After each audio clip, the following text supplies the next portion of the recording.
was raised in a home that was dysfunctional. My mother was an alcoholic, and I watched her use drugs and alcohol on a daily basis my whole life. And when I was 12 years old, I started using drugs, and that led me to becoming an IV drug addict and getting pregnant when I was 15. That started an addiction that lasted for over a decade. I was an IV drug addict for over 10 years. And then by the time I was 23, I buried my mother, my father, my brother, and my first son. And then I raised my 3 children for 5 years that my rights were terminated to because of my bad choices. I had finally had enough. I had an encounter with God in the Cumberland County Jail, and I cried out to him, and he rescued me and gave me peace that passes all understanding. And I went to Louisiana Adult and Teen Challenge, and I was there for 2.5 years. I completed the time as a student for 12 months, and then I stayed on as a staff member for 1.5 years. And then I felt God call me back to Crossville. I came back to visit, and when I was here, I felt like he had given me a burden for this community. One night at 2 o'clock in the morning, I heard the Lord tell me in Luke 5:31 through 32 in the Message translation, it says, Jesus heard about it and spoke up. Who needs a doctor, the healthy or the sick? I'm here inviting outsiders, not insiders, an invitation to a changed life.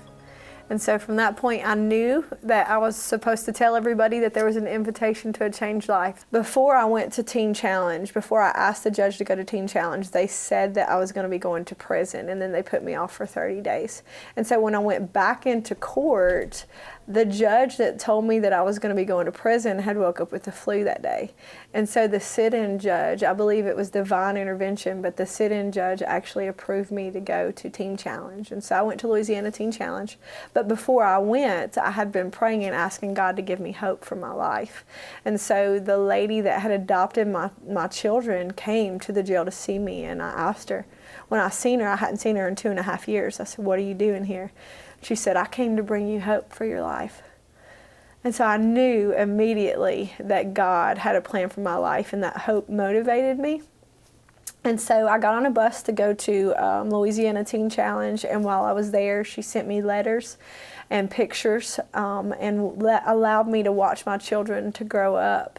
And so it changed my life. The hope in her believing in me changed my life. When God called me back to Crossville, I was here for right at 1 year. I was back in Crossville for about 1 year, and she called me and she told me, she said, would you like to see your children today? And so after 7 years, she allowed me to come and see them for the first time on June 6, 2017. And so since then, I've been able to get them every weekend, and I've been able to build a relationship with them, and God is He's mended what was broken, and He's brought so much healing, and so it's a miracle. I have multiple meth charges, and I had overdosed 4 times in a 7-year period.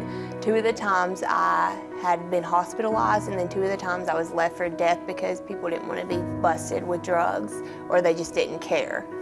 I had charges for sending drugs through the mail, and that was kind of like the end of myself. So I have 2 daughters. I have a 9-year-old and an 11-year-old daughter. I had lost custody of them in 2010. DCS took them away. Since completing the program in Louisiana, I have come to intern with Sarah Myers here at Invitation Ministries, and I've obtained my driver's license, which I lost 10 years ago. Had I not gotten the help that I needed through Invitation Ministries, I would have ended up dead or in prison. The Lord has restored me with my family and with my daughters. The case was closed, and I now get them every weekend. So Invitation Ministries, our mission statement is we want to offer people who struggle with addiction hope and support through long-term faith-based program placement, crisis housing, transitional living, and support groups. So we do alternate sentencing, and so instead of someone having to go to prison, they will furlough them to us, and we will take them to one of our approved programs on our resource list. So our first year we sent around 42 to a program, and then the second year we were able to send around 60, 65. And each year we are able to, as we grow in staff, we're able to send more. Our crisis department is actually, it's vital to somebody being able to get the help that they need. They get dropped off at our doorstep with their bags, if they even have any bags. And so they can stay here for 2 to 8 weeks while we work on getting them placed into a program. And we house up to 4 women at a time. We opened a transition house. After sending people for 2 years, we seen the missing link was whenever they completed a program, they had nowhere to stay. And they would complete and they would come back and they would try to be a mom and they would have to live with the grandparents, or the family that they did have was addicted to drugs. And so over time we've seen them slowly start to compromise and go back to the lifestyle they was living. And we would see that they would be cleaned up and they would get healed, but then becoming a parent too fast, taking on too much too fast and not being able to, okay, I've caused all this harm to my kids, how do I make this better? And so it would be too much for them and they would return back to addiction. And so we opened this house to help women transition from that protective environment.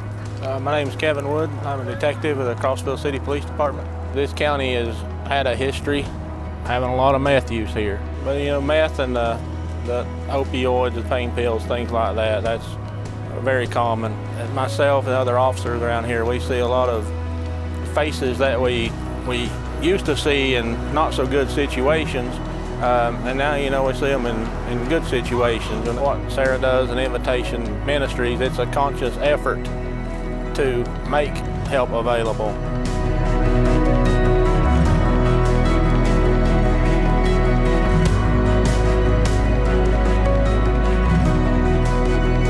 Since coming to Invitation Ministries, my whole life has changed. And now that I know the Lord, I've been saved and set free, and I was radically saved and set free. I seek the Lord in everything that I do, and it has completely changed my life.